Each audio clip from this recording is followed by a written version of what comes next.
What up, YouTube? Hey, sorry for the delay. So got a bunch of new stuff.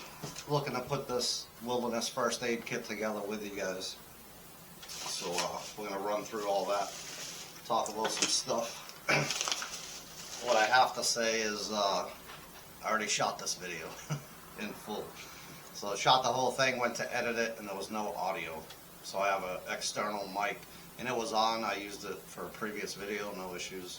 But when I shot this one, no audio. So tech, the bane of my existence. Right? Give me a knife and an axe, a saw, something. But so this little kit right here, I bought off Amazon for 10 bucks. And I just wanted to talk about putting a kit together, right? Because there's a bunch of them on the market you can buy. You can just put one together from the stuff you have at your house, or whatever the case may be. But usually the ones you buy need a little bit more, depending on your personal needs, experience, and things like that. So I got this one, like I said, off Amazon for 10 bucks. I bought this one at Walmart for 5 bucks. Like this is an Ozark Trail or something like that. Anyways, so quite a bit smaller. This is actually the size that I used to carry for years in my kits. It was green with the red cross on it. I just carried a little bit of stuff in there that you think you need, you know. So this particular kit that we're going to go through is going to be the way it is for a couple different reasons. And specifically, or more importantly, for the experience I have medically. So mine's going to be a little bit more involved than maybe it needs to be. And that's just in case I have an opportunity or the chance to help somebody else in need. So with that said, let's get to it. A bunch of stuff here to go through. And like I said, I already shot this video before. And it was my first time opening these two kits. So this will be my second time. But I didn't change anything in these. We'll talk about all that. This is all the extra stuff that I bought to put in it. And I already know this kit right here is just a little bit too small for the stuff I want to add to it.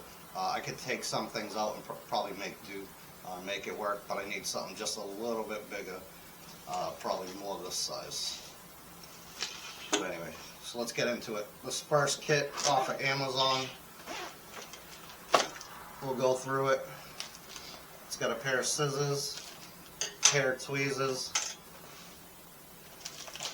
whole packet of Q-tips, and a lot of people I've seen over the years, I've done it myself, kind of make a first aid kit slash hygiene kit, and as well as even a repair kit, like an all-inclusive type deal.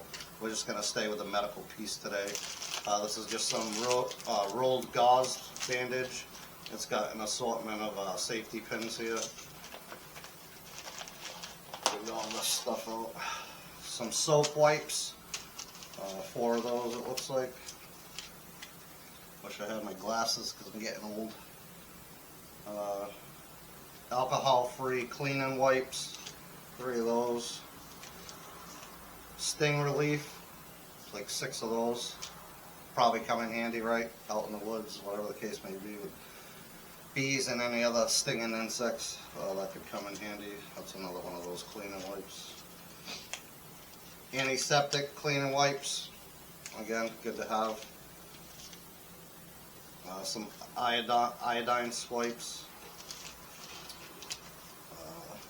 2x2 sterile gauze swabs, or 2 of those, and then 2 bigger ones that are 3x3.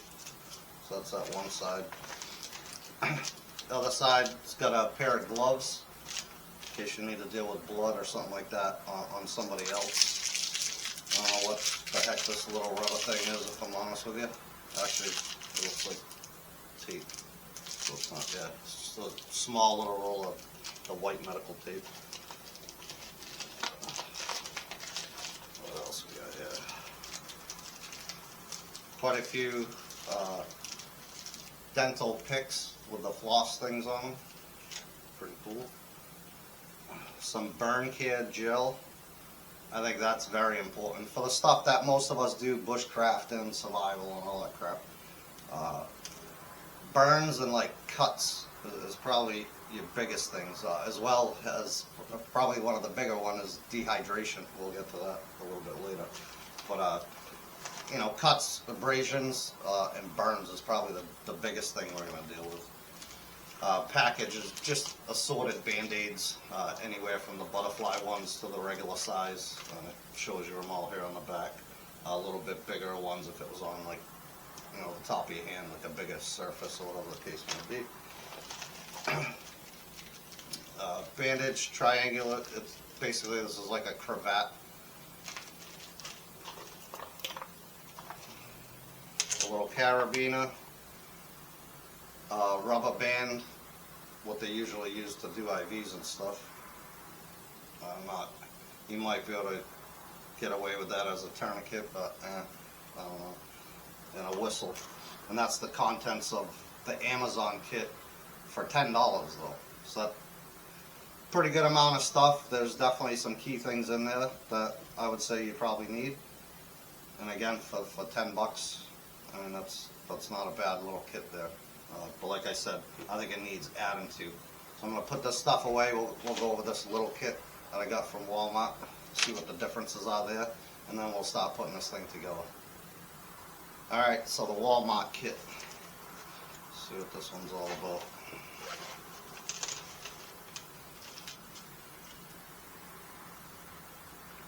Some wound gel.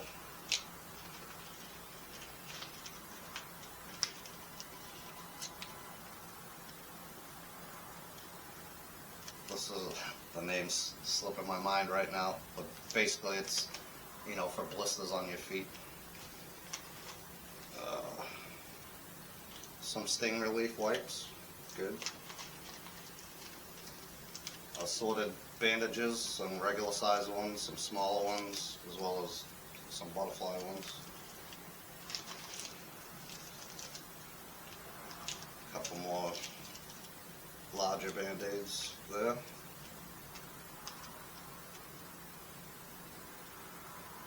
So antiseptic wipes.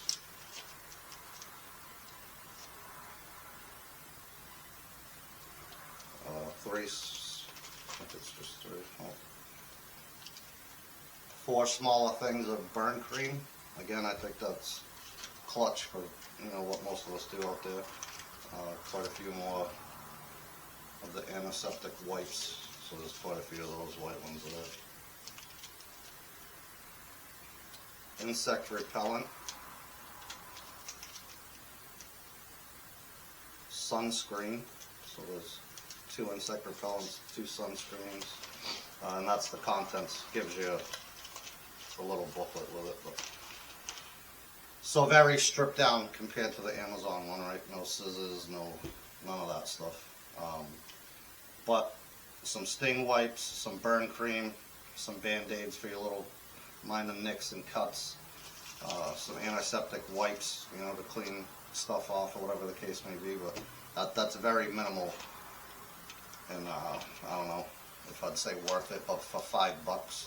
And again, like I said, I think most of these kits you have to add to it, regardless of what one you get. So now you can totally go down the rabbit hole, right?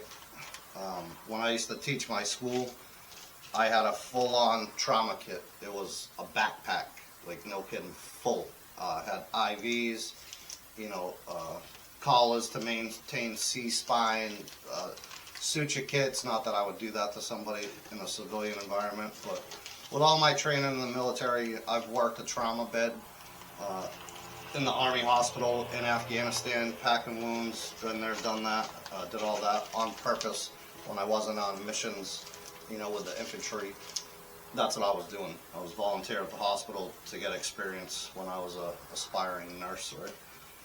But ton of experience in that regard, which is why I want to make my kit a little more substantial than something just that small. Again, in the event that I could help somebody else out. Hopefully never have to, but that's kind of where my head's at. But as far as the rabbit hole, like I said, if you think you're going to bring a medical kit that takes care of everything, that's pretty much a hospital, right? So think of size and weight and all that type of stuff. I think this is probably a decent size. You know, in that other kit I had, like I said, there was SAM splints in there. Again, you name it. It was a full-on trauma kit. But I needed that, you know, when I had a bunch of students, you know, running around the woods on my property. So it fit in that regard. But something personal for your kit to take out in the, you know, the backcountry or the woods with you, whatever the case may be, canoe trip, snowshoe trip, whatever, recreating in the outdoors, hiking even. I think this is a pretty good start. So let's touch on what I'd like to add to this to make it a little bit better, or a lot bit better. So running through some of the stuff that I picked up. Another big one that neither one of these had is meds. So I got Tylenol, Advil, bare aspirin in the event, unfortunate, of say a heart attack or something like that. Dayquil. Never know, that stuff will run you right down, right? Get a head cold or something out there. Benadryl, if any allergic reactions or whatever, they at least give you some time to, you know, to get to somewhere if you needed an EpiPen or something like that. But and it could also help you sleep. I remember we used to, our medics used to do the combat pill pack, and it just, you know, it's like 5 or 6 different pills, and you'd be out like a light, no doubt. But Benadryl was part of that concoction. What else we got in here? So that's it for meds. Some Neosporin. Obviously, I'd pare these things down.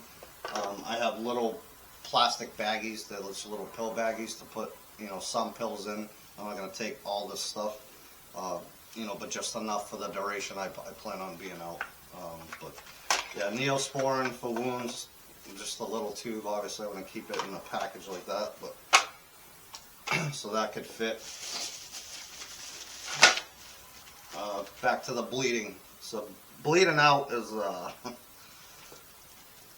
that's it, obviously, right? Bleeding out. You don't want to bleed out. So a tourniquet. I have a cat tourniquet.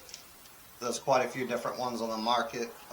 I chose this one because it's what I have the most experience with. We carried them in the military, used them, trained with them, all that sort of thing. I've used one in real life, and it worked.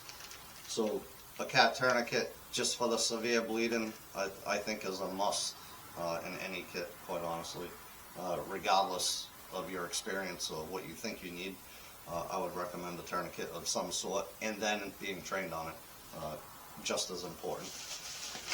A couple S rolls of just more gauze. They're not that big. You can pull these ends in, and that just gives you a lot of gauze. Again, just back to the bleeding, like severe bleeding, pack a wound, whatever. You could just use it as a bandage material too, pressure dressing. You can always up the game with what you're doing as far as you know, preventing bleeding. With that said, Israeli bandage, super versatile. It gives you more surface area as far as covering a wound, and you can go through every stage of controlling bleeding with an Israeli bandage, right up to an improvised tourniquet. I bought a 3-pack of these. Obviously, I'm not going to take 3 in a small kit like that, but I would definitely want 1. So the other 2 are right here.